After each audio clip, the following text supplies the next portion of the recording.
Altın keser elin biz, Gagavuzlarız biz. Yeşil kırlar hem bayırlar, buğdayla ekili onlar. İşler insan gece gündüz. Olsun zenginim eklengus. Şükür Allah'ım sana, Benim mamum ayakta. çocuğum büyür akıllanır. Zararlar zede ole.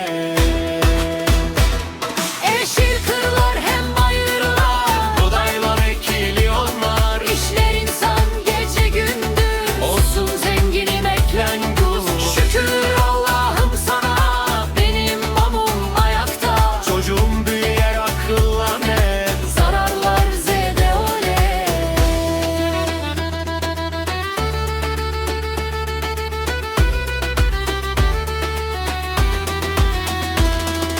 Varsa orada ömür, Babama selam götür. onun gibi olma değini, Allah'ım ver fikiri.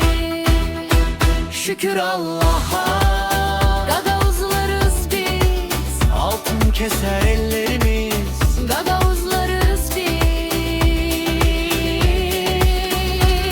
Yeşil kırlar hep birinler, buğdayla ekili onlar. İşler insan gece gündüz. Olsun zenginim eklenmiyor. Şükür Allah'ım sana. Benim amum ayakta. Çocuğum bir yer akıllanır. Zararlar zede ole.